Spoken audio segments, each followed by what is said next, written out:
प्रधानमंत्री नरेंद्र मोदी आज दिल्ली में बीजेपी के चुनाव प्रचार अभियान की शुरुआत करने वाले हैं। प्रधानमंत्री रोहिणी के जापानी पार्क में परिवर्तन रैली को संबोधित करेंगे। इससे पहले पीएम दिल्ली को रैपिड रेल समेत 12,200 करोड़ की योजनाओं की सौगात भी देंगे। दिल्ली विधानसभा चुनाव के लिए आज पीएम मोदी चुनावी बिगुल फूंकेंगे। दोपहर 12 बजे रोहिणी में पीएम परिवर्तन रैली करेंगे। परिवर्तन रैली से पहले पीएम मोदी दिल्ली को विकास की 2 बड़ी सौगात देंगे। आज सबसे पहले पीएम न्यू अशोकनगर और साहिबाबाद के बीच नमो भारत कॉरिडोर के 13 किलोमीटर के लंबे हिस्से का उद्घाटन करेंगे। सुबह 11 बजे साहिबाबाद से रैपिड रेल पर सवार होकर न्यू अशोकनगर पहुंचेंगे। इसके बाद पीएम मोदी रोहिणी जाएंगे। रोहिणी में पीएम पहले 12,200 करोड़ की परियोजनाओं का उद्घाटन करेंगे। दिल्ली मेट्रो के चौथे चरण के तहत जनकपुरी और कृष्णा पार्क के बीच करीब बने 2.8 किलोमीटर लंबे हिस्से का भी उद्घाटन करेंगे। पीएम दिल्ली मेट्रो के चौथे चरण के 26.5 किलोमीटर लंबे रिठाला कुंडली सेक्शन की आधारशिला रखेंगे। इसके बाद पीएम रोहिणी में बीजेपी की परिवर्तन रैली में शामिल होंगे। ये रैली दोपहर 12 बजे शुरू होगी। बीजेपी की पहली लिस्ट घोषित होने के बाद दिल्ली में पीएम मोदी की ये पहली रैली है।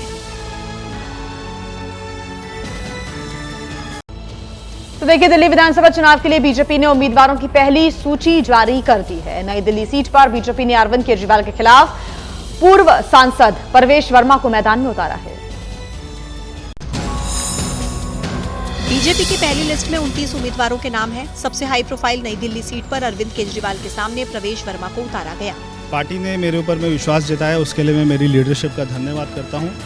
जैसे मैंने कहा आपको कि अरविंद केजरीवाल को भागने मत दीजिएगा। बीजेपी की लिस्ट में दूसरा बड़ा नाम पूर्व सांसद रमेश बिधूड़ी का है। उन्हें सीएम आतिशी के खिलाफ कालकाजी से उम्मीदवार बनाया गया। भारतीय जनता पार्टी दिल्ली में इस बार सरकार बनाएगी और आतिशी जी को जैसे जमुना पार में लोगों ने यहाँ भेजा, तब यहाँ से उसको बस में बैठाकर और दोबारा कनाडा अमेरिका भेज कालकाजी की सम्मानित जनता ये काम करेगी। इन दिग्गजों के साथ ही पहली लिस्ट में बिजवासन से कैलाश गहलोत, रोहिणी से विजेंद्र गुप्ता, करोल बाग से दुष्यंत गौतम, रजौरी गार्डन से मंजिंदर सिंह सिरसा, मालवीय नगर से सतीश उपाध्याय, मंगोलपुरी से राजकुमार चौहान, गांधीनगर से अरविंद सिंह लवली, जंगपुरा से तरविंदर सिंह मारवाहा, पटेल नगर से राजकुमार आनंद को मैदान में उतारा है। पहली लिस्ट में 29 में 7 टिकट बीजेपी ने आम आदमी पार्टी और कांग्रेस से आए नेताओं को दिए हैं। दिल्ली में डबल इंजन की सरकार बनाने के लिए काम करेंगे। तो देखिए, बीजेपी की पहली लिस्ट घोषित होने के साथ ही अब 3 हाई प्रोफाइल सीटों पर कांटे की टक्कर नजर आ रही है। नई दिल्ली, कालकाजी और जंगपुरा सीट पर त्रिकोणीय मुकाबला तय नजर आ रहा है। दिल्ली की सबसे हाई प्रोफाइल सीट पर त्रिकोणीय टक्कर तय हो गई है। यहां अरविंद केजरीवाल के सामने बीजेपी के प्रवेश वर्मा और कांग्रेस के संदीप दीक्षित चुनावी मैदान में हैं। हर चुनाव महत्वपूर्ण होता है और ये तो है भी, क्योंकि केजरीवाल साहब मुख्यमंत्री रहे हैं। लेकिन मुझे केजरीवाल साहब इसलिए एक आसान प्रतिद्वंदी लगते हैं क्योंकि वो काम नहीं कर पाए। सीएम आतिशी की कालकाजी सीट पर भी कांटे की टक्कर तय है। यहां आतिशी के सामने बीजेपी के रमेश बिधूड़ी और कांग्रेस की अलका लांबा मैदान में है। कालकाजी में 15 से 20 हजार का मार्जिन होगा और चौंकाने वाले रिजल्ट आएंगे, आप देख रहा। पूर्व डिप्टी सीएम मनीष सिसोदिया की जंगपुरा सीट पर बीजेपी के तरविंदर सिंह मारवाहा और कांग्रेस के फरहाद सूरी के बीच चुनावी टक्कर होगी। जनता जिस तरह से पूरी की पूरी दिल्ली में केजरीवाल जी के साथ खड़ी दिख रही है, उसके बाद चुनाव एक बस औपचारिकता भर है।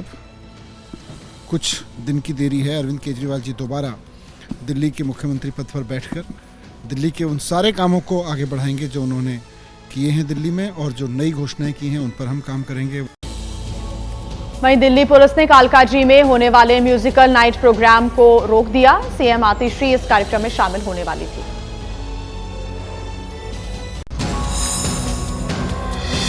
दिल्ली पुलिस के आदेश के बाद म्यूजिकल नाइट प्रोग्राम की तैयारियों को रोक दिया है। जो लोग पहले प्रोग्राम की तैयारी में जुटे थे वो टेंट समेटने लगे। सामान था, जो सामग्री थी इस प्रोग्राम को कंडक्ट कराने के लिए, उसे वापस यहां से ले जाया जा रहा है। कालकाजी में हो रहे इस प्रोग्राम में सीएम आतिशी शामिल होने वाली थी। सीएम इसी सीट से विधायक हैं और यहीं से फिर मैदान में हैं। दिल्ली पुलिस ने कहा कि कार्यक्रम के लिए जरूरी मंजूरी नहीं ली गई थी। पुलिस का कहना है कि 2 घंटे पहले प्रोग्राम की जानकारी दी गई, लेकिन कार्यक्रम की दूसरी डिटेल्स पुलिस के साथ शेयर नहीं की गई थी, इसलिए प्रोग्राम को बीच में रोक दिया गया। वहीं आम आदमी पार्टी आरोप लगा रही है कि रमेश बिधूड़ी के कहने पर ये प्रोग्राम रोका गया। रमेश बिधूड़ी को बीजेपी ने आतिशी के खिलाफ उम्मीदवार बनाया है। उनकी अपनी पार्टी ने उन्हें इस लायक नहीं समझा कि उनके 10 साल के काम के आधार पर उनको फिर से सांसद का टिकट दे। अगर उनकी अपनी पार्टी ही उनके काम पे भरोसा नहीं करती है तो कालका जी के लोग उनके काम पर कैसे भरोसा करें। वहीं देखिए, दिल्ली में विधानसभा चुनाव की तैयारी में जुटी बीजेपी और आम आदमी पार्टी के बीच पोस्टर वॉर चल रहा है। दोनों पार्टियां एक दूसरे पर पोस्टर्स के जरिए प्रहार कर रही हैं। दिल्ली में चल रहे पोस्टर वॉर में केजरीवाल पर बीजेपी का ये नया अटैक है। पोस्टर में केजरीवाल गोविंदा वाले राजा बाबू के लुक में हैं। पोस्टर में केजरीवाल के आलीशान घर का जिक्र है। बताया गया है कि कैसे अपने रहने के लिए घर को आलीशान बनाने के लिए केजरीवाल ने हाथ खोलकर खर्च किया। देखिए, अगर अरविंद केजरीवाल जैसा सीएम दिल्ली के लिए चाहिए तो ऐसा चेहरा तो नहीं होना ही बेहतर है। आप सबकी मेरी उम्र जो है रोजाना केजरीवाल जी के रहने से कम हो रही है। इससे पहले बीजेपी ने 3 जनवरी को केजरीवाल के खिलाफ आपदा वाला पोस्टर भी जारी किया है। वहीं 31 दिसंबर को बीजेपी ने केजरीवाल को भूल भुलैया फिल्म के छोटा पंडित के किरदार में दिखाकर चुनावी हिंदू बताते हुए पोस्टर जारी किया था।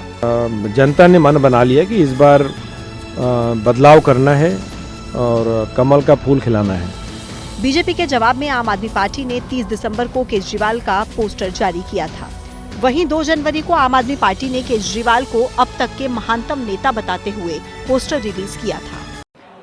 और देखिए, दिल्ली में सियासी जमीन तलाश रहे एआईएमआईएम के मुखिया असदुद्दीन ओवैसी ने अरविंद केजरीवाल पर बड़े आरोप लगाए हैं। ओवैसी ने कहा है कि आम आदमी पार्टी स्कूल, अस्पताल सब कुछ बनाने का ड्रामा करती है। दिल्ली में अल्पसंख्यक वोटों पर नजर गड़ाए असदुद्दीन ओवैसी ने केजरीवाल और आम आदमी पार्टी पर डायरेक्ट अटैक किया। ओवैसी ने कहा कि बीजेपी और आम आदमी पार्टी में कोई वैचारिक फर्क नहीं है। दिल्ली में केजरीवाल ने मुसलमानों के लिए कुछ नहीं किया।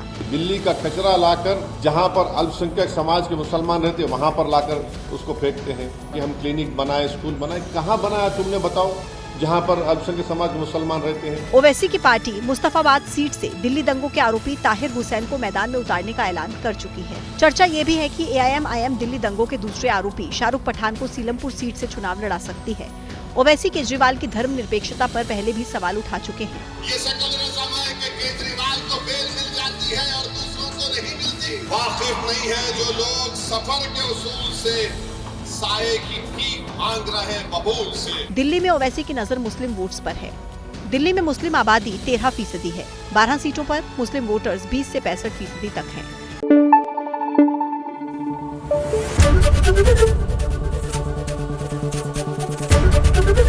एबीपी न्यूज आपको रखे आगे।